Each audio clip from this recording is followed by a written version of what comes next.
దేవుని వాక్యం వింటూ మన విశ్వాస జీవితాలను పరీక్షించుకుందాం ప్రియులారా. ఈ కడవరి కాలంలో చాలామంది ఎలా తయారవుతారు అనేటువంటి విషయం తిమోతికి రాసిన 2వ పత్రికలో మనం కొన్ని ప్రత్యేకమైన అంశాలుగా చదువుతూ ఉన్నాం. ఈ ఎండ్ టైమ్స్ అనడానికి ఇప్పుడు ఈ లక్షణాలు మనలో చూసుకున్నప్పుడు మనకి కూడా ఈ విషయాలు ఉన్నాయనంటే ఆ పోయే కాలం దగ్గర పడిపోయింది అనే విషయం మనకి అర్థమైపోతూ ఉంటుంది. అదే ప్రభు రాకడలో మనం ఎత్తబడతాం కాబట్టి పోయే కాలం అన్నాను. చదువుదామా? ఆ 3వ అధ్యాయంలో ఉన్నటువంటి అంశాలను చూసినట్లయితే, అంత్య దినములలో అపాయకరమైన కాలములు వచ్చునని తెలుసుకొనుము. ఎలాగనగా మనుషులు ఎలాంటి రకాలుగా మారుతారు? స్వార్థ ప్రియులు అవుతారు, ధనాపేక్షలు అవుతారు, బెంకంలాడతారు, అహంకారంగా ఉంటారు, దోషకులు అవుతారు, తల్లిదండ్రులకు అవిధేయులు, కృతజ్ఞత లేనివారు, అపవిత్రులు, అనురాగం లేకుండా ఉంటారు, అతిద్వేషులు. ఈ దినం మన మాట అతిద్వేషం ఎలా ఉంటుంది? ఈ అతిగా ఉండేటువంటి ద్వేషము ఎలాంటి లక్షణంతో మనలో ఉంటుందో ఒకసారి పరీక్షించుకోవాలి పిల్లరా. చాలాసార్లు ఈ లక్షణం మనకి ఈరోజు దేవుని యొక్క వాక్యం వినటానికి ఎవరెవరైతే ఏ ప్రదేశంలోనైతే ఈ మాట వినటానికి సిద్ధపడుతున్నారో పరిశుద్ధాత్మ దేవుడు నీతో హెచ్చరిక చేస్తున్నటువంటి అంశం ఏంటంటే, నువ్వు బయటకు చాలా ఆత్మీయంగా కనపడవచ్చు, నీవు ప్రేమపూర్వకంగా కనపడవచ్చు, నీవు సంతోషంగా కనపడవచ్చు, నీవు అన్నీ దీవించబడినటువంటి పాత్రగా ఉండి కనపడవచ్చు, మంచి ఉద్యోగం చేసి ఉండొచ్చు, ఆయా ప్రదేశాలలో నీ చుట్టూ కొన్ని వేల మంది జనాలు ఒక కుటుంబంగా ఏర్పడి ఉండొచ్చు, లేక నువ్వు ఒక పెద్ద సంఘాన్ని నడిపించి ఉండొచ్చు. కానీ నీ జీవితం లోపల ఈ లక్షణం అనేది మాత్రం బయటకు కనిపించే రూపాన్ని దాటి వేరొక రూపం ముసుగులో నీకు కనపడతా ఉంటుంది. దీన్ని ఒక విధంగా చెప్పాలంటే క్రైస్తవ ముసుగు అని నేను చెప్తాను. యేసుక్రీస్తు వారు ఆ ముసుగు గురించి మనతో చెప్పినట్లుగా మన లోపల తెలియని ఈ ముసుగుతో మనిషి బయటకు కనపడతా ఉంటాడు. చూడండి, ఈ అతిద్వేషం అనే దాన్ని ఇంగ్లీష్ బైబిల్లో ఒక 3 ట్రాన్స్లేషన్ చూసినప్పుడు ఒకటి ఏముందంటే అన్ఫర్గివింగ్ అంటే ఏంటి? ఫర్గివ్నెస్ అంటే క్షమాపణ, అన్ఫర్గివ్నెస్ అంటే క్షమించడానికి ఇష్టము లేకపోవటం కానీ, క్షమించబడకపోవటం కానీ, క్షమించలేకపోవటం కానీ. ఇది మొదటి లక్షణం. 2వ ట్రాన్స్లేషన్లో ఏముందంటే అన్రీకన్సిలబుల్ అంటే తిరిగి సమాధానము కలుపుకోవటానికి, తిరిగి వారితో క్షమాపణ అడిగి నేను మళ్ళీ సంబంధం పునరుద్ధరించుకోవటానికి ఇష్టం లేని తనం అంట. 3వ విషయం ఏం చెప్తుందంటే not stay true to their friends అంటే తన స్నేహితులతో, తన సంబంధం కలిగిన వ్యక్తులతో, వారితో మనం ఉండాల్సిన సహవాసంతో తిరిగి ఆ రకమైన తొలినాటి ప్రేమతో కూడినటువంటి సంబంధాన్ని కలిగి ఉండలేనితనం. ఇది ఈ 3 రకాల ట్రాన్స్లేషన్లో కొత్త కొత్త విషయాలు కనపడతా ఉన్నాయి. అతిద్వేషము అనేటువంటి విషయానికి ముందు కారణాలు ఏంటో చూద్దాం. What is the reasons?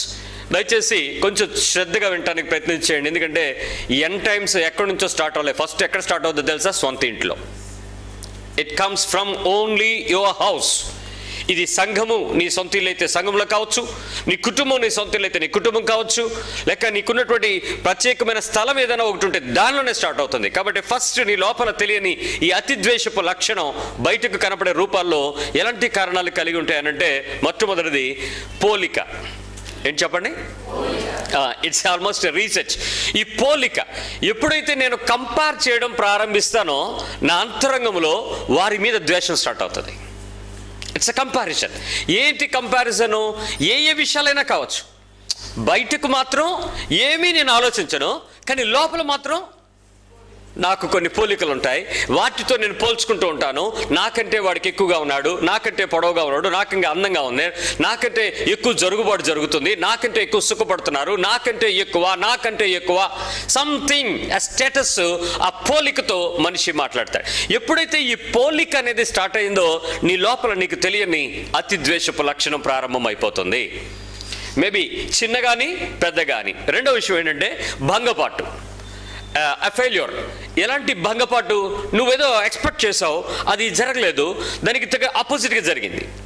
భంగపడినప్పుడు, అంటే నీకు అనుకున్న రూపములో, అనుకున్న పద్ధతిలో, అనుకున్న మనుషులతో, అనుకున్న విషయాల మధ్య కావలసినంత అవగాహన నీకు ఉన్నప్పటికీ అది జరగలేదు అనుకోండి, ఇమ్మీడియట్గా నీ హార్ట్ హర్ట్ అవుతుంది, నీ హృదయం బాధపడుతుంది, గాయమవుతుంది.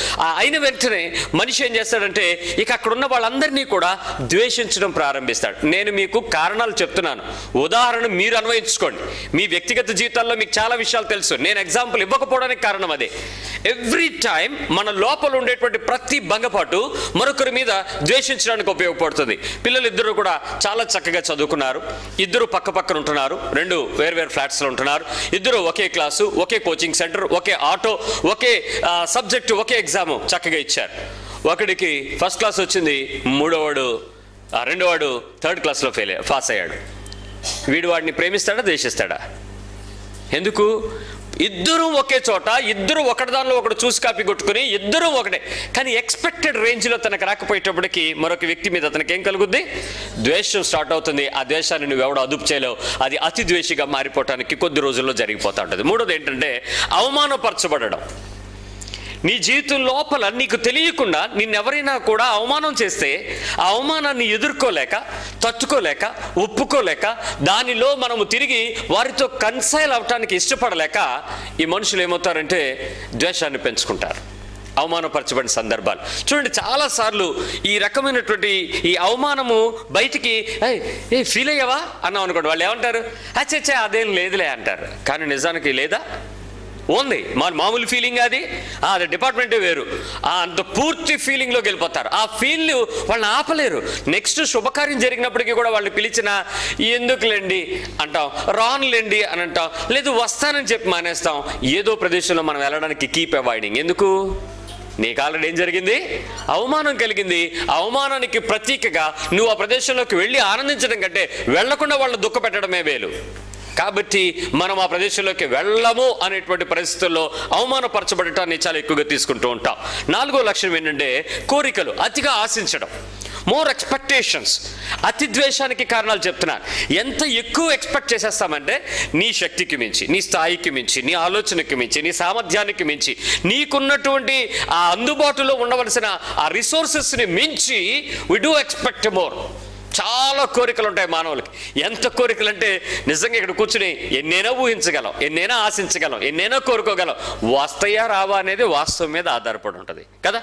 కొంతమందికి ఆలోచనలు ఉంటాయి ఏంటంటే ఎలాగైనా సరే నేను ఈసారి ఎమ్మెల్యే టికెట్ కొట్టేయాలనుకుంటాను. ఎమ్మెల్యే టికెట్ రావడానికి నువ్వు ఒక 50 లక్షలు 100 కోట్ల రూపాయలు ఇస్తే వస్తుంది. నువ్వు గెలుస్తావా లేదా అన్నది దట్ ఈస్ ద మ్యాటర్. కానీ అక్కడ కోరికను తీర్చుకోవడానికి నీకు ఏదైనా చేసుకోవచ్చు, తప్పేం లేదు. కానీ చాలాసార్లు నీ కోరికలు ఎక్కువగా పెరిగే కొద్దీ క్షమించలేకపోతూ ఉంటావు. గమనించండి, ఇవన్నీ ఇంటర్లింక్ అవుతూ ఉంటాయి. నీకు ఆ గ్రీడినెస్, ఆ దురాశ, కోరిక అధికమైపోయిన తర్వాత దాన్ని తీర్చుకోవడానికి నువ్వు పడేటువంటి తపన, అది తీరకపోయేటప్పుడు నీకున్నటువంటి వేదన, అవి తీరిన వాడిని చూసి నీకుండేటువంటి లోపల వచ్చే లక్షణమే అతి ద్వేషం. ఐదో విషయం ఏంటంటే క్షమించలేకపోవడం, అన్ఫర్గివ్నెస్. అస్సలు ఒప్పుకో, క్షమించలేం.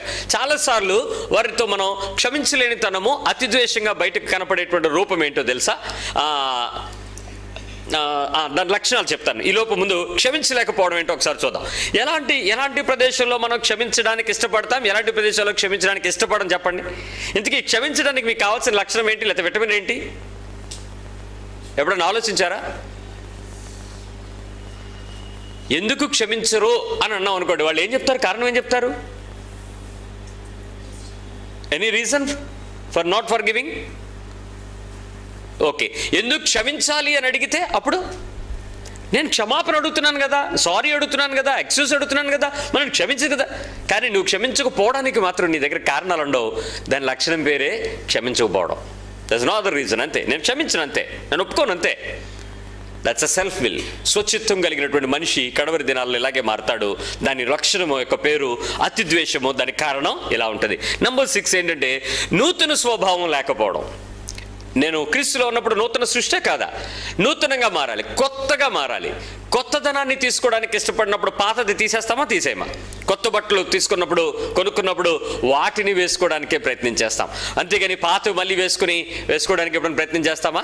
చెయ్యం. మొన్న ఎప్పుడో ఒక సిస్టర్ గారు ఎవరో ప్యాంటు షర్ట్ తీసుకుని వచ్చారు, కొత్తవి వేసుకోమంటే నేనేం చేశానంటే ఏదో ఇది కనపడిన చేతికి వచ్చిందా తీసి, ప్యాంట్ ఏమో పాతది, షర్ట్ ఏమో కొత్తది వేస్తే వెంటనే మా అమ్మగారు అన్నారు, ఏంట్రా అది వేసుకున్నప్పుడు ఇది కూడా వేసుకోవాలి, ఏదో ఒకటి వేసుకున్నా. అరే పాత దాని మీద కొత్తది బాగోదు. ఎప్పుడు కొత్తది చూడాలి, కొత్తది తీసుకోవాలి అనే కోరిక మధ్యలో కొన్నిసార్లు మనకు ఆ పోరాటం ఏర్పడుతూ ఉంటుంది. కొత్తదంతా ఉండాలి, కొత్తగా కనపడాలి, కొత్తగా చూడాలి, కొత్త అపీరెన్స్. ఎప్పుడు బయటకు కొత్తగా ఉండొచ్చు కానీ నీ స్వభావంలో కొత్తగా ఆలోచించకపోతే ఎట్లా? It's outer existence. నీ శరీరానికి నువ్వు డెకరేట్ చేసేటువంటి లక్షణాలను నువ్వు అంత అందంగా తయారు చేయడానికి ఇష్టపడినప్పుడు నీ అంతరంగ స్వభావం అంత నూతనంగా మారాలి కదా, అంత అందంగా తయారవ్వాలి కదా, అంత గొప్ప స్వభావానికి నువ్వు మారాలి కదా. అది లేకపోయేటప్పుడు నీ లోపల వచ్చే లక్షణమే అతిద్వేషం. నంబర్ 7, యేసుని ప్రేమించలేకపోవడం లేక ఆజ్ఞ అతిక్రమించడం. దేవుని వాక్యం ఏం చెప్తుంది? నన్ను ప్రేమించిన వాడు నా ఆజ్ఞలను గాయకుంటాడు అని చెప్తుంది. నువ్వు ఆయన ప్రేమించకపోవడం వల్ల ఆయన ఆజ్ఞ నువ్వేం చేస్తావు? గాయకొనవు. చాలా మందికి ఇష్టం ఉన్న లక్షణం ఇదే. ఆయన్ను ప్రేమిస్తున్నామంటారు, చర్చకు వస్తారు, కథలు కార్యక్రమాల్లో ఉంటారు, కానీ ఆయన ఆజ్ఞలు మాత్రం చాలండి, ఊరుకోండి, మీరు ఏదో చెప్తున్నారని వింటున్నాం కానీ, సమ్మగా ఉందని బోధ వింటున్నాం కానీ చేయమంటే ఎక్కడ చేస్తాం, ఎక్కడవుతాయి ఇవన్నీ? ఒక సహోదరుడు వచ్చి చెప్పాడు సీరియస్గా, బ్రదర్ మీ మాటలంటే నాకు చాలా ఇష్టం అండి అన్నాడు. నిజమా అన్న? అంటే ఎంత ఇష్టం అంటే ఇంక చెవి కోసుకుంటానండి. వద్దు బాబు, అప్పుడు అలాంటి పనులు చేయొద్దు, నీ హత్య నీ రక్తానికి నేను కారణం కాకూడదు. ఏంటి సంగతి అంటే, ఎప్పుడన్నా ఏ విషయాలు మీరు చేశారో చెప్పండి అంటే, బ్రదరు మీరు అలాగ అడుగుతారని నాకు తెలుసు కానీ ఏది చెయ్యం బ్రదర్ అన్నాడు. ఏమంటే చెయ్యలేం బ్రదర్ మీ బోధ అన్నాడు. నా బోధ చేయలేడు. బైబిల్ ఏం చెప్తుంది? నా ఆజ్ఞలు కఠినమైనవన్నావా అన్నాడా, భారమైనవి కావన్నాడా? కావన్నప్పుడు నేను అదే వాక్యం తీసి నీకు విడమర్చి నీకు వివరించి, అలా కాదురా బాబు ఇలా చెయ్యని ప్రేమగా నీకు ఒలిచి పెడుతుంటే నీకు అది కఠినమైందా?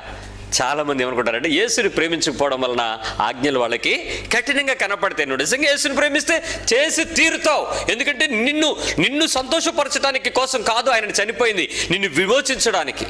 కాబట్టి ఆయన విమోచన పక్షంగా ఆయన కోరుకున్నది నువ్వు చేస్తావు, ఇష్టంగా చేస్తావు దాన్ని బట్టి. సో ఈ 7 లక్షణాలు అతిద్వేషము అనే వారికి, ఈ లక్షణం ఉండేటువంటి వాళ్ళకి కారణాలు కనపడతాయి. మీకేమైనా కనపడ్డాయా ఈ 7 లక్షణాలు? ఏదో ఒక లక్షణం మీలో 7 కనపడ్డాయా? నాకైతే 7 కనపడ్డాయి. అప్పుడు అర్థమైంది, బాబోయ్ బయటికి నేను చాలా పాస్టర్ లాగా తెల్లబట్టలు వేసుకుంటున్నాను కానీ లోపల నా హృదయం మాత్రం ఎర్రని రక్తముతోనే కెంపు వలె నిండిపోయి ఉంది అన్న విషయం నాకు అర్థమైంది. అందుకే క్రీస్తు రక్తం దగ్గరికి వస్తే తప్ప నీ రక్తము బలహీనత అంతా కూడా కొట్టివేయబడదు ప్రియులారా. అయితే ఇవి కారణాలు మీతో చెప్పాను. లక్షణాలు ఎలా ఉంటాయో తెలియాలి కదా. ఐస్ గడ్డ ఎలా ఉంటుంది చెప్పండి, చేత్తో చూపించండి. ఐస్ గడ్డ ఎలా ఉంటుందో చెప్పండి, చేత్తో చెప్పండి అనేటప్పుడు చూసారా ఫీలింగ్స్ మారిపోతున్నాయి. ఐస్ ఎలా ఉంటుందో చెప్పండి, మీ చేత్తో చూపించండి. ఎలా ఉంటుంది ఐస్ గడ్డ? ఏ ఇద్దరు ఒకలాగా చెప్పరు. చిన్న గడ్డ, అది ఐస్ క్యూబా, ఫ్రిడ్జ్లో నుంచి తీసిందా, లేకపోతే షర్బత్ కొట్లో చూసిందా, లేకపోతే ఇంకెక్కడో చూసిన ఐసా, లేకపోతే శవాల మీద పెట్టిన దిమ్మ? ఏంటి నీకు ఐస్ గడ్డ? ఫీలింగ్ ఏంటి చెప్పండి, ఎలా ఉంటుంది ఐస్ గడ్డ? అందరికీ ఒకేలా ఉంటుంది. ఎలా ఉంది? చల్లగా ఉంది. ఇప్పుడు ఆ ఐస్ గడ్డని తీసుకుని వచ్చి నీ చేతిలో కాసేపు పట్టుకోనంటే అప్పుడు నీ ఫీలింగ్ ఏంటి? అమ్మో. అంటే నీ ఫీలింగ్ అనేది నీకున్నటువంటి దాని లక్షణాల మీద ఆధారపడి ఉంటుంది. నేను చెప్పిన, నేను ఐస్ గడ్డను పట్టేసుకున్నాను, నా ఐస్ కరిగిపోయింది, ఇప్పుడు నాకు చల్లదనం లేదు. ఇట్స్ లైక్ లిక్విడ్, వాటర్ లాగా మారిపోయింది, నాకేం చల్లదనం అనిపించట్లే, కానీ మీరు ఇంకా గడ్డను ఫీల్ అవుతున్నారు. అలాగే ఒక లక్షణం అనేది దాని స్వభావపు పరిస్థితుల మధ్య మారుతూ ఉంటుంది. బట్ ఈ లక్షణం ఎలా ఉంటుందో చెప్పనా, స్పష్టంగా ఉంటుంది. ఎలా ఉంటుందో చెప్తాను. Intentional avoiding. అతిద్వేషం ఎలా ఉంటుందంటే కావాలనే దూరంగా ఉంటాను. అంటే దూరంగా ఉంటానా, దగ్గరికి ఉంటానా? దగ్గరగానే ఉంటాను కానీ దూరంగా ఉంటాను. నేను దగ్గరగా ఉండాలని నాకు తెలుసు, కానీ నా హార్ట్లో డిస్టెన్స్ మాత్రం దూరంగా ఉంటుంది. దీని లక్షణం, అతిద్వేషం యొక్క లక్షణం ఎలా ఉంటుందో చూడండి. దగ్గరగానే ఉంటాము కానీ దూరంగా. మన ప్రెజెన్స్ ఇస్తాం కానీ ఇన్వాల్వ్ అవ్వం. అప్పుడు ఏమవుద్ది? నన్ను ఒక పెళ్లికి పిలిచారు. ఆ ప్రదేశంలో నాకు ఇష్టం లేదు, మా బంధువులు, మాకు వాళ్ళకి ఎప్పుడో చిన్నప్పుడు గొడవలు ఉన్నాయి. ఇప్పుడు నాకు తప్పని పరిస్థితుల్లో నేను వెళ్ళాల్సి వచ్చింది. వెళ్ళిన తర్వాత వాళ్ళు అందరూ వడ్డిస్తున్నారు. ఇంతకు మునుపు అయితే ఏ కథా కార్యక్రమాల్లో నేనున్నా గబగబ తీసుకెళ్ళిపోయి అన్నీ వడ్డించేసి ఆఖరికి అందరూ తినేసిన తర్వాత లాస్ట్లో ఉంటే తింటాం లేకపోతే వచ్చేయటం అన్నది సంతోషం. ఇప్పుడు నేను అతి ద్వేషం నా హృదయంలోకి వచ్చింది. దాని లక్షణం కీప్ అవాయిడింగ్. ఏం చేస్తుంది నన్ను? అయితే ఫస్ట్ బొచ్చు తిని వెళ్ళిపోమని చెప్పొద్ది, లేకపోతే కనిపించాను కదా వెళ్ళిపో అని చెప్పొద్ది, లేకపోతే ముట్టుకోకుండా లాస్ట్ వరకు ఉండని చెప్పొద్ది. ఏం చేస్తాను నేను? నా ఇంటెన్షన్ ఏంటి? To keep avoid, to maintain a distance, దూరంగా ఉంచడం. అతి ద్వేషం యొక్క లక్షణం చాలా ప్రమాదకరమైనది ప్రియులారా. క్రీస్తు మనల్ని ముందుగానే హెచ్చరిక చేశాడు. దీని లక్షణాలు మనలో ఎక్కడెక్కడ ఉంటాయో చూసుకోండి. నెంబర్ 2, మౌనంగా ఉండడం లేకపోతే మాట్లాడకపోవడం. నేను ఈ 3 మాటలు చెప్తాను, మీరు బాగా గుర్తుంచుకోండి. స్మితభాషి, చెప్పండి, మళ్ళీ చెప్పండి. మితభాషి, హితభాషి. ఇది చదువుకున్నవే చెప్తున్నానులేండి, నా సొంత జ్ఞానం కాదు. స్మితభాషి అంటే నవ్వేటప్పుడు ఎలా మాట్లాడాలి? స్మిత, కీప్ స్మైలింగ్, నవ్వుతూ మాట్లాడాలి. నీ కీప్ అవాయిడింగ్లో నవ్వుతూ మాట్లాడతావా, సీరియస్గా మాట్లాడతావా? కందగట్లాగా ఏటా మొఖం అంటాం అంటే ఏంటి? ఎర్రగైపోయి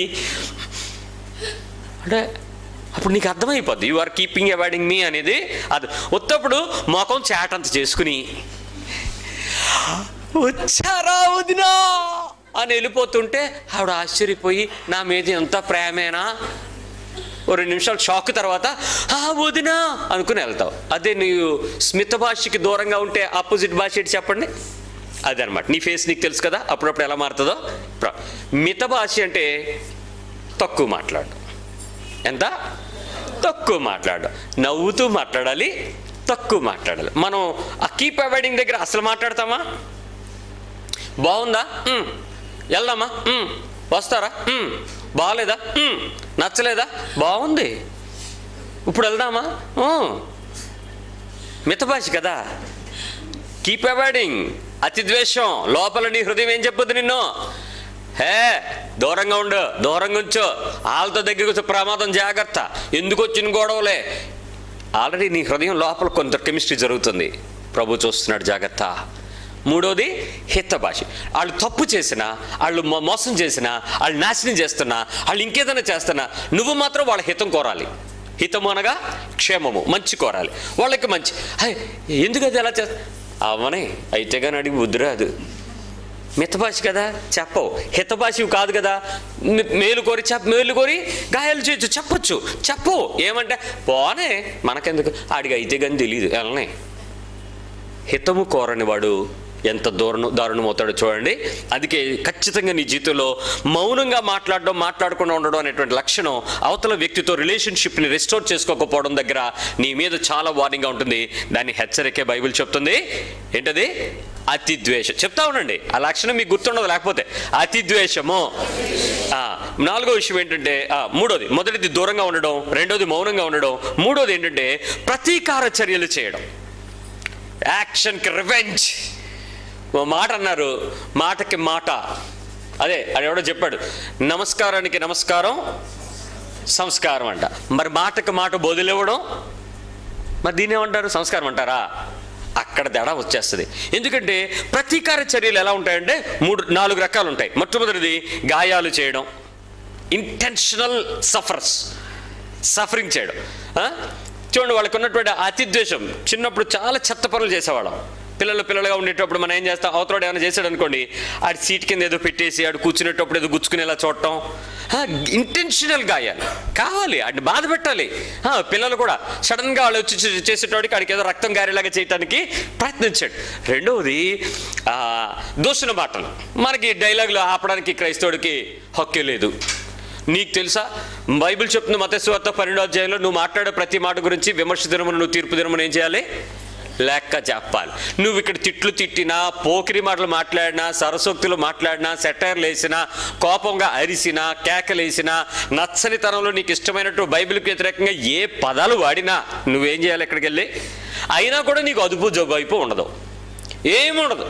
ఫుల్గా మాట్లాడేయడమే, డైలాగ్ టు డైలాగ్ ఇచ్చి పడేయడమే. ఏమన్నంటే ఖర్చుకు బాగా ఇచ్చానా, ఖర్చా ఎవడికి ఖర్చు? నీకు ఖర్చు. పరలోకంలోకి వెళ్ళాక నువ్వు పోతావు నరకంలోకి. ఆడికేమవ్వదు. ఆడి వింటున్నప్పుడు ఏటి ఎప్పుడు మాట్లాడినోడు ఎలా మాట్లాడుతున్నాడు ఏంటి, అలాగాడు కోమాలో ఉంటాడు. ఈ లోపు నువ్వు అన్నీ అలిపేసి దులిపేసి ఏంటనుకో నాతో పెట్టుకుంటా left right front back top bottom ఇచ్చేస్తాను, చూసుకో, మళ్ళీ తీర్పులో పడిపోతావు, చూసుకో. మళ్ళీ అతి ద్వేషం యొక్క లక్షణం వారితో వారిని దూషణ మాట్లాడడం. మూడవది చంపదోచడం, వాళ్ళని చంపేయడం. దేంతో చంపేస్తాం?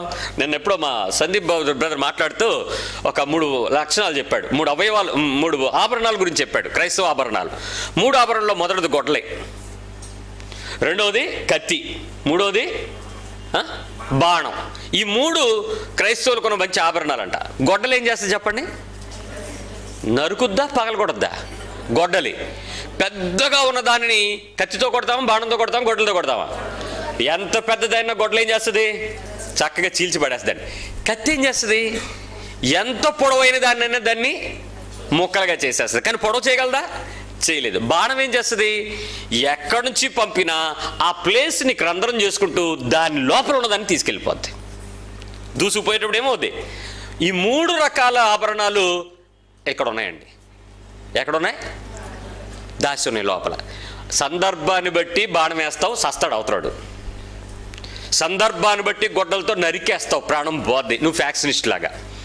సందర్భాన్ని బట్టి కత్తులు బంటో పెట్టుకు తిరుగుతావు, ఎక్కడెవడు దొరుకుతాడని ఫట్ ఫట్ వేసేయటమే. జాగ్రత్త, ఇది అతి ద్వేషం యొక్క లక్షణం. అతి ద్వేషులు పరలోకానికి వెళ్ళడానికి, దేవుని రాజ్యానికి అంగీకారం లేదు. నువ్వు నరకానికి వెళ్లే ముందు నీ లోపల ప్రవేశించే లక్షణమే ఈ అతి ద్వేషం యొక్క ప్రతీకార చర్య. 4వది ఏంటంటే కష్టము నష్టము కలిగినప్పుడు చాలా ఆనందం కలిగిస్తూ ఉంటుంది నీకు ఈ అతి ద్వేషం. బయటికి భయం ఉండదు. అవతరోడికి నీ ఎక్స్పర్టీకి ఏదైనా డ్యామేజ్ జరిగింది అనుకోండి, నువ్వు ఎలా ఫీల్ అవుతావు? అయ్యో అని బాధపడతావా? ఒకవేళ పడిన లోపల అయ్యో ఉంటుందా? ఆహా ఉంటుందా? ఆహా.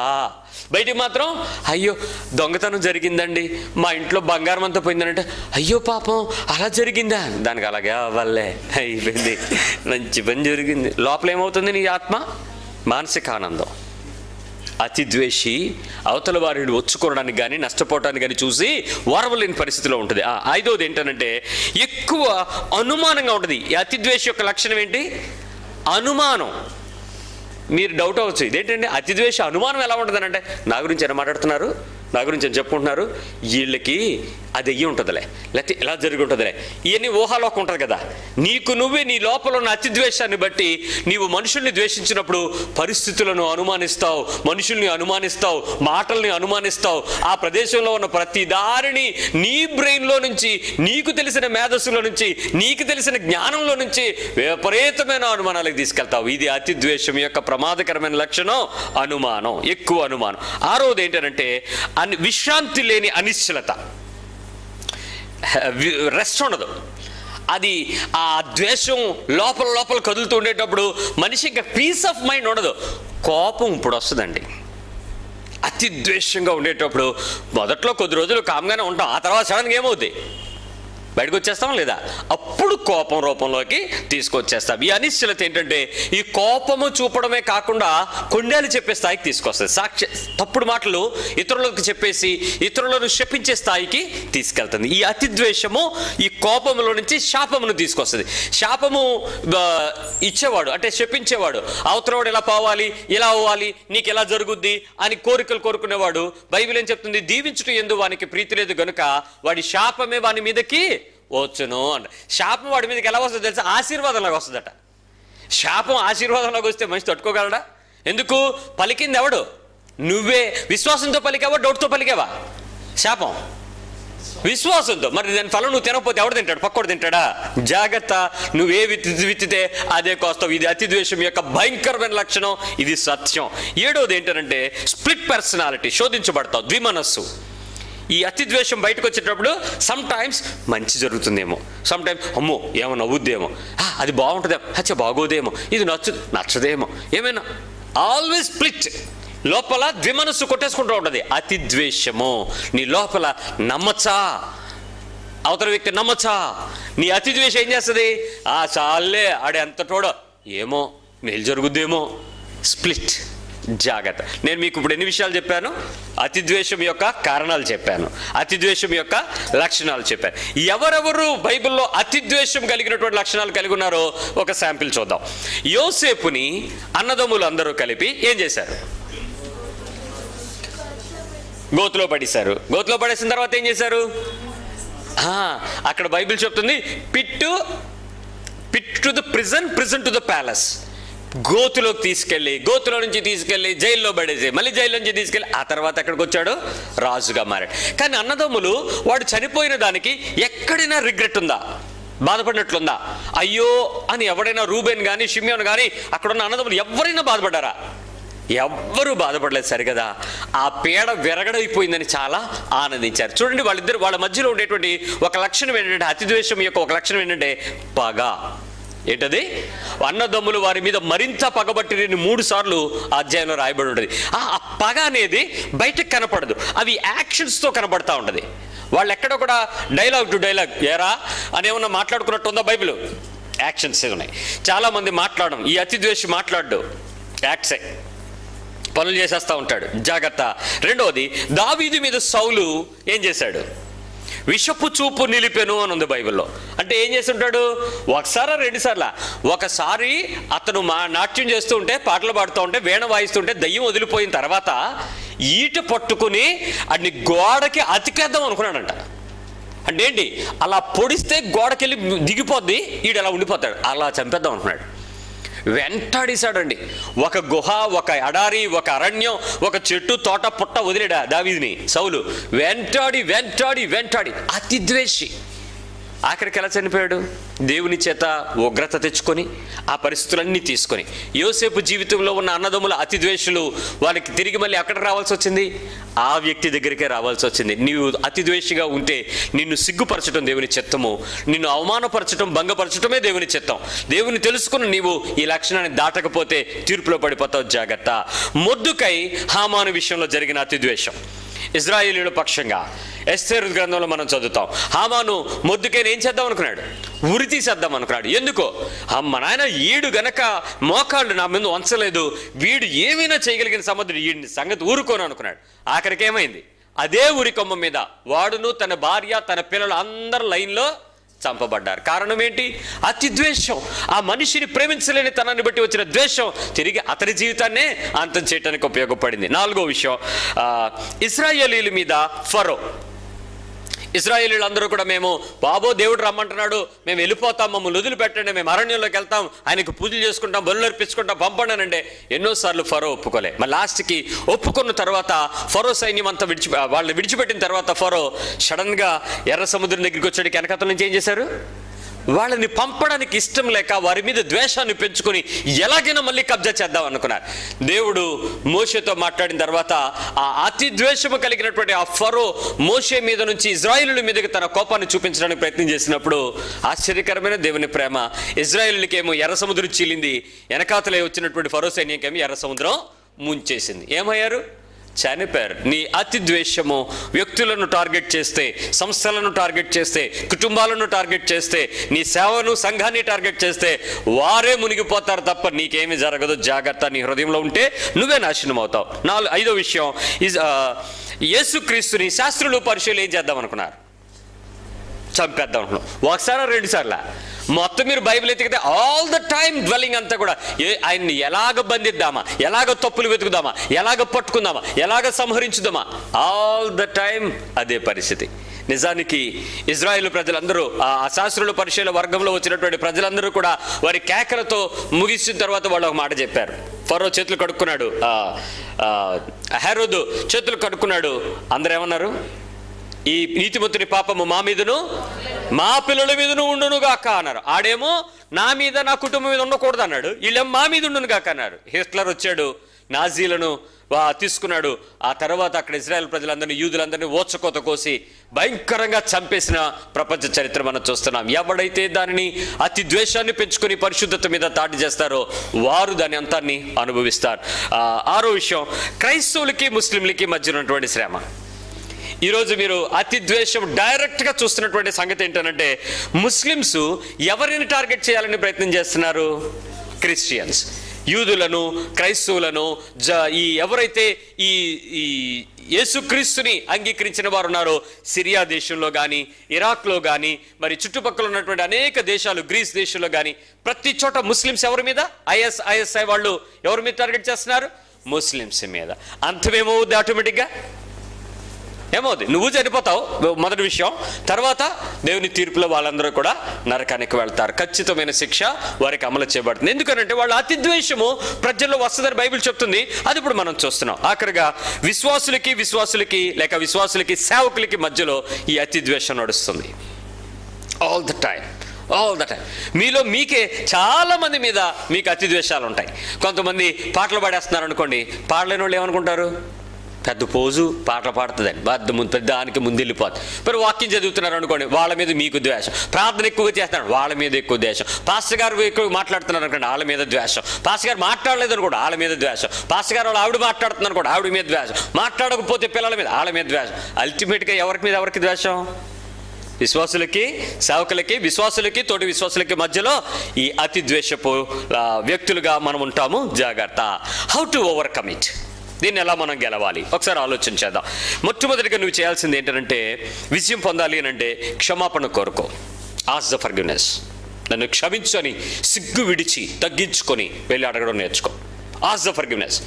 ఎవడు ఏమిటి ఎంత అనవసరం, ఏమనుకుంటారో అనవసరం. నీకు బైబిల్ చెప్పింది, నేను చేయడానికి సంతోషపడతాను. I will go and ask my forgiveness. Number 2, సమాధానాన్ని వెతికి వెంటాడండి. ఏం చేస్తే వాళ్ళకి నీకు రిస్టోర్ అవుతుందో ఆ పని నువ్వు చేయడానికి ప్రయత్నించేయండి. 3వది, ప్రార్థనలో ఎత్తి పట్టుకోవాలి. ప్రభువా, ఈ పని నేను చేయలేకపోతున్నాను, నాకు నీ కృప కావాలి, నాకు సహాయం ఇవ్వండి ఎక్కువగా దేవుని సన్నిధిలో అడగాలి. 4వది, విడుదల కోసం విజ్ఞాపన చేయాలి. అది ఎత్తి పట్టుకునే ప్రార్థన వేరు, విజ్ఞాపన చేసే విడుదలకు వేరు. ప్రభువా, నన్ను విడిపించు. ఈ లక్షణం నన్ను ప్రతిసారి, ప్రతి ఒక్కరిని, ప్రతి చోట, ఆయా సందర్భాల్లో విపరీతంగా ద్వేషిస్తుంది. ప్రభువా, నన్ను విడిపించు అని నీవు దేవుని సన్నిధిలో విజ్ఞాపనకు అడగాలి. ఆఖరిగా తిరిగి నీ సంబంధాన్ని దేవునితో పునరుద్ధరించుకోవడానికి ప్రయత్నించాలి. వాళ్ళతో రిలేషన్షిప్ని కొనసాగించడానికి నువ్వు ఎప్పుడు కూడా ఇష్టపడాలి. అంతూ కూడా దూరంగా ఉండడానికి దేవుని వాక్యం ఒప్పుకోదు. అయితే యేసుక్రీస్తు వారి దగ్గరికి వచ్చినప్పుడు ఆయన మనకి 2 మాటలు అడుగుతాడు. ఇప్పుడు ఏం చెప్తాడో చూడండి. ఎన్నిసార్లు క్షమించాలి, ఎన్నిసార్లు ప్రేమించాలి? మీరేం చెప్తారు? క్రైస్తవుడు ఏం చెప్తాడు? బైబిల్ ఏం చెప్తుందో చెప్పనా? మాథ్యూ 18:21. ఎన్నిసార్లు క్షమించాలి, ఎన్నిసార్లు ప్రేమించాలి? మత్తయి 18:21. త్వరగా తేయండి. 18:21. మత్తయి సువార్త 18:21. పేతురు గారికి ఉన్న గాబరా అదే. వచ్చాడు, ప్రభువా అసలు నా సహోదరుడు అంటే అప్పటికే ఎవడో పేతురుతో డాన్స్ వేస్తున్నట్టు ఉన్నాడు. ఆడి మీద కోపం వచ్చింది, ఈయనకి డౌట్ వచ్చింది. ఈమె పెద్ద ఆయన ఏం చెప్తాడని పెద్ద ఆయన దగ్గరికి వచ్చాడు. ఆయన ఏం చెప్తున్నాడు చూడండి. ఎన్నిసార్లు క్షమించాలి అని అడిగాడు. 7 సార్లు చాలా అని అడిగాడు. అప్పుడు ఆయన ఏమన్నాడు? 7 మార్లు మట్టుకే కాదు కానీ 70 times of 7 అంటే జీవితకాలం సరిపోద్దండి. ఒకే రోజు అన్నిసార్లు వస్తే ఏం చేయాలి? అన్నిసార్లు కూడా ఒకే దినమున 7 మార్లు వచ్చినా 77 సార్లు వచ్చినా ఏం చేయాలి మనం? సో క్షమించడానికి నువ్వు ముందు వెళ్తే అప్పుడు వాళ్ళు వస్తారు. అది దేవుని చిత్తం, నువ్వు చేయాలి. 2వ విషయం చూడండి. మాథ్యూ 5:25. మత్తయి సువార్త 5:25. నీ జీవితంలో నువ్వు శత్రువుని ఎన్నిసార్లు క్షమించాలి, ఎన్నిసార్లు ప్రేమించాలి? బైబిల్ చెప్తుంది. మాథ్యూ 5:25. నీ ప్రతివాదితో నువ్వును త్రోవలో ఉండగానే దారిలోనే నువ్వు సమాధానపడు. జడ్జిమెంట్కి వెళ్ళిందంటే జడ్జిమెంట్ ఏదైతే వస్తే అది నువ్వు ఫేస్ చేయాల్సిందే. ఆ దారిలోనే సమాధానపడాలి. అంటే ఎక్కడ? త్వరగా, ఆన్ ద వే. అదర్వైజ్ తీర్పు వచ్చేస్తుంది. ప్రభు రాకడలో నువ్వు తీర్పులో పడిపోతావు. తీర్పులోకి రాకమునుపు, నువ్వు ఎత్తబడక మునుపు, నువ్వు ఆ జడ్జి ముందుకు వెళ్ళి నుంచోక మునుపే ఏమవ్వాలి? వెళ్ళి నువ్వు అనుకోవచ్చు ఇది కోర్టుకు సంబంధించింది. Yes, it is in other way, it is a court. కానీ నీ హృదయం కోర్టు ఉంది కదా. ఈ రోజు నువ్వు క్షమించకపోతే పాపం నువ్వు మోస్తున్నావు కదా.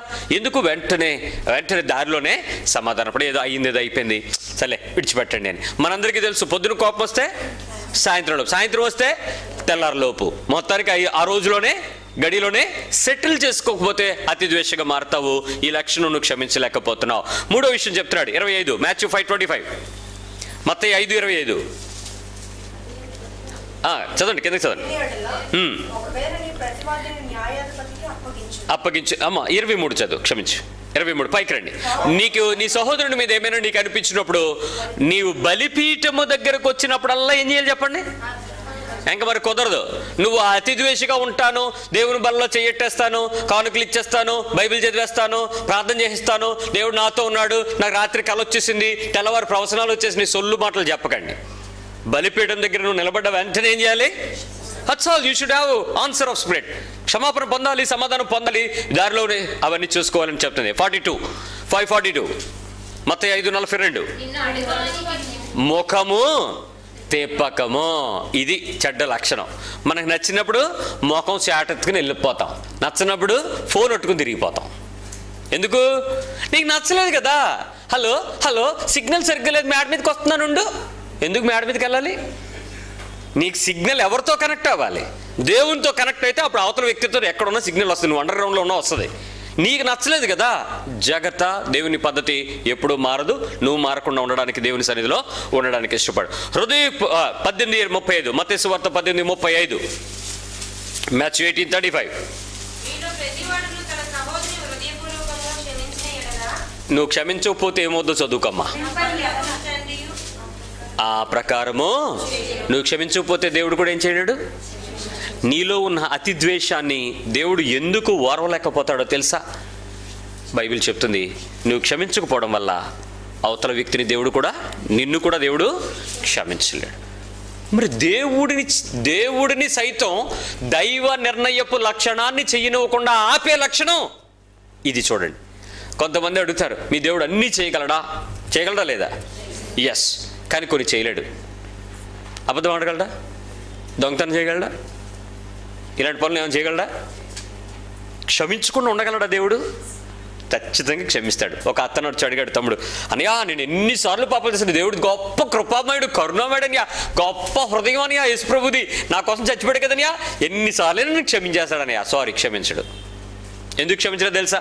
నువ్వు నీ సహోదరుని యొక్క హృదయంలో హృదయపూర్వకంగా నువ్వు క్షమించకపోతే నీ తండ్రి కూడా నిన్ను, ఐఎమ్ సారీ, జీసస్ క్షమించగలడు కానీ తండ్రి నీ విషయంలో తీర్పు తీరుస్తాడు. జాగ్రత్త. చాలా భయంకరమైన విషయం ఇది. నీ సహోదరుని మీద కానీ, నీ పొరుగువాని మీద కానీ, నీ చుట్టుపక్కల కానీ, నీ భార్య మీద కానీ, నీ పిల్లల మీద కానీ, నీ ఆస్తికి సంబంధించిన ఇబ్బందుల మీద కానీ, నీ ఇరుగు పొరుగు సంబంధమైన, ఉద్యోగ సంబంధమైన, వ్యాపార సంబంధమైన లావాదేవీల్లో కానీ, ఎక్కడ ఎవడున్నప్పటికీ కూడా నీ హార్ట్లో ఎలా ఉండాలి? హృదయపూర్వకమైన క్షమాపణ అనుభవాన్ని నువ్వు క్షమిస్తేనే నీ దేవుడు నీ పక్షంగా అట్టి కార్యాలు నీ కొరకు ఇవ్వడానికి ఆయన ఎప్పుడు కూడా ఇష్టపడతా ఉన్నాడు. కాతే ఒక చిన్న వార్నింగ్స్ మనం తీసుకోవాల్సింది ఏంటంటే, మనలో క్షమించనివ్వకుండా చేసే కొన్ని పనులు ఉంటాయి. వాటిని ఈరోజు ప్రభు రక్తంతో ఆయన శరీరం దగ్గర నువ్వు తీసుకునేటప్పుడు నువ్వు కడుక్కోవడానికి ప్రయత్నించి. నెంబర్ 1, జాతి సంబంధమైన వైరాలు ఉన్నాయి. జాతి సంబంధమైన వైరం. మీకు ముస్లిమ్స్ అంటే హ్యాపీయేనా? అందరికి హ్యాపీయేనా? అందరూ హ్యాపీయేనా? ఎర్రబట్టలు వేసుకున్న వాళ్ళంటే హ్యాపీయేనా? ఎర్రబట్టలు, నల్లబట్టలు హ్యాపీయా? నిజం చెప్పండి. మొక్కలు ఏం చేస్తారు? తప్ప తిప్పేస్తారు. రెండోది, అమ్మో ఆడని చూస్తే నాకు భయం అండి అందొక ఆవిడ. ఎందుకు భయం అంటే, ఎర్ర బొట్టు ఇట్టుకుని మగోడు ఆడదానిలాగా తయారయ్యి, అవన్నీ నీకెందుకు? మనిషే కాదా? ఆడను మృగమా? మనిషిని ప్రేమించడానికి లక్షణాలు ఎందుకు చూస్తున్నావు? ఒప్పుకోలేవు. జాతి సంబంధమైన వైరము, కుల సంబంధమైన గజ్జి పిచ్చి ఇవి ఉండేటప్పుడు కొన్నిసార్లు కొంతమంది మనకి ఇష్టపడతారా? మన కులపోడు అనుకోండి, ఎలాగైనా వెళ్ళిపోతాం. అది ఎలాగో మన కులం కాదనగానే ఎందుకు వచ్చిన గొడవలే, కొద్ది దూరంగా ఉండండి. జాతి వైరం జాగ్రత్త. మరికొన్ని విషయాల్లో మాట మీరిపోయిన వారి మీద ఉన్న పంతాలు, మన మాట వినలేదు, వాళ్ళు చేశారు, దాని మీద మనకు పంతం వచ్చేస్తుంది. ఆ పంతాన్ని బట్టి వాళ్ళ మీద ఏం చేస్తాం? సింపుల్ ఉదాహరణ చెప్తాను, దయచేసి ఇక్కడ అపార్థం చేసుకోకండి, విషయం కాబట్టి చెప్తున్నా. ప్రేమించి పెళ్లి చేసుకున్నారు, వాళ్ళు క్షమిస్తారా? దూరం ఉంచుతారా? పరువు హత్యలు ఎందుకు జరుగుతున్నాయి? ఇప్పుడు చంపేస్తున్నారు కదా తీసుకెళ్ళి. బీహార్ సైడు, పంజాబ్ సైడు, ఆఖరికి మన తమిళనాడులో పబ్లిక్గా రోడ్డు మీద నరికేశారు. ఏంటి సమస్య? జాతి వైరం. మా మాట కాదని, మా కులం కాదని ఇంకొకరిని ప్రేమించడం, ఇంకొకరితో పెళ్లి చేసుకోవడమా? వేసేయి, చంపే. జాగ్రత్త. ఇలాంటి బలహీనత, అతిద్వేషం మనుషులకు చేయడానికి చాలాసార్లు లోతైనటువంటి గాయాలు. ఎవరి వల్ల మనం ఇంతకు మునుపు ఎఫెక్ట్ అయ్యాం, ఇప్పుడు వాళ్ళతో మనం హ్యాపీగా ఉంటామా? వాళ్ళ పిల్లలతో హ్యాపీగా ఉంటామా? ఒక తరము నుంచి తరము కూడా ట్రాన్స్ఫర్ అయిపోయే బలహీనత ఈ అతిద్వేషం. జాగ్రత్త. వాళ్ళు మనకి నష్టం కలిచారు నాన్న, చూసుకోరా, ఎప్పటికైనా మరి వాళ్ళ దగ్గరికి వెళ్ళకరా, వాళ్ళతో నువ్వు టచ్ అవ్వకరా, వాళ్ళని చూడకరా, ముందే మనం ప్రోత్సహిస్తూ ఉంటాం. తప్పుడు పద్ధతులు చేయకండి. కొన్నిసార్లు అపోహమైన జ్ఞాపకాలు, వెంబడించిన జ్ఞాపకాలు మనల్ని పాపం చేయిస్తాయి, నిన్ను తరుముతాయి నీ మెమరీస్. చిన్నప్పుడు వాళ్ళు ఏం చేశారో తెలుసా, ఇప్పుడు ఎందుకండి అవి? ఇప్పుడు నువ్వు యేసుప్రభు నమ్ముకున్నావు, ప్రభు ప్రేమలో అభివృద్ధి పొందుతున్నావు, ఆత్మయందు తీవ్రత కలిగి ఉన్నావు, మంచి విశ్వాసంతో బతుకుతున్నావు. ఇప్పుడు ఆ చిన్నప్పుడు విషయాలు వాళ్ళు పంపించాల్సిన అవసరమా? కానీ ఆ మధుర జ్ఞాపకాలకు బదులు చేదు జ్ఞాపకాలు మనల్ని బలహీనపరుస్తాయి. మరికొన్ని చోట్ల ఓర్వలేని తనము వారి సహవాసాన్ని కానీ వారి అభివృద్ధిని కానీ మన లోపల నుంచి బయటికి తీసుకొస్తూ ఉంటుంది. ఓర్వలేని త్వరం. ఈ విషయంలో మనం చాలా జాగ్రత్తగా ఉండడానికి ప్రయత్నించేయండి. ద్వేషం అనేది కొద్ది కాలం ఉంటుంది, అతి ద్వేషం అనేది జీవితకాలం ఉంటుంది. ద్వేషము షార్ట్, అతి ద్వేషం తరం నుంచి తరం వరకు వెళ్ళిపోద్ది. యేసు ప్రభు నిన్ను హెచ్చించాలనుకుంటున్నాడు, నిన్ను హెచ్చరిస్తున్నాడు. నీ బలహీనతను చూస్తున్నాడు, నీకు బలాన్ని ఇవ్వాలని నీ దగ్గరకు వస్తున్నాడు. నీవు ఆయన ఆశ్రయిస్తూ ఉంటే ఆయన నీ దగ్గరకు వచ్చి తన ఆశ్రయమైన బలమును, తన కృపను, తన నిండైన దీవెనను, నీ కొరకు గొప్ప సహాయాన్ని ఇవ్వడానికి ఆయన ఇష్టపడతా ఉన్నాడు. తీసుకుందామా? ఆయన బలాన్ని ఆశ్రయిద్దామా? ఆయన మాటను నమ్ముదామా? ఆ అతిద్వేషపు లక్షణాన్ని అసహించుకుందామా? దానిని కడుక్కుని ప్రభువు దగ్గరికి వచ్చి, ప్రభువా, ఈ రోజు నుంచి నా హృదయంలో నాకు శత్రువు లేడని, నీవు తప్ప నాకెవ్వడూ మిత్రుడు లేడని, అందరి ఎదుట నేను యథార్థంగా కనపడగలనని ఆయనతో చెప్దామా? ఒక్కసారి నీ హృదయాన్ని తెరిచి ఆయనతో మాట్లాడు. ఆయన నీతో చెప్తున్న సంగతులను అర్థం చేసుకో. ఎందుకు మోసపోతావు? ఎందుకు పనికిమాలిన భక్తిలో ఆ ముసుగు వేసుకుని నడుస్తూ ఉన్నావు? ఆయన తేరి చూచినప్పుడు ఆయన హృదయము నీ కన్నుల ఎదుట ఎలా కనపడుతుందో, నీ హృదయం ఆయన కన్ను ఎదుట అలా కనపడగలదా? ఆయన హృదయం వెతికితే నువ్వెంత ఘోరమైన తప్పిదం చేసినా, సిలువ మీద మేకులు కొడుతూ ఉన్నా, ఆయన ప్రదేశంలో కొరడాలతో కొడుతూ ఉన్నా, హింసిస్తూ ఉన్నా, వారు తండ్రి మీరేం చేస్తున్నారో వీరికి తెలియదు, క్షమించడని చెప్పగలిగిన ఆ విజ్ఞాపనకర్త యొక్క గొప్ప కృప నువ్వు అనుభవించగలవా లేదా ఈరోజు? కాబట్టి క్రీస్తుని హెచ్చించడానికి పెద్ద ఆటంకంగా మరి ఈ అతిద్వేషపు లక్షణాన్ని మనందరం గెలుద్దాం. ప్రభు సహాయం తీసుకుందాం.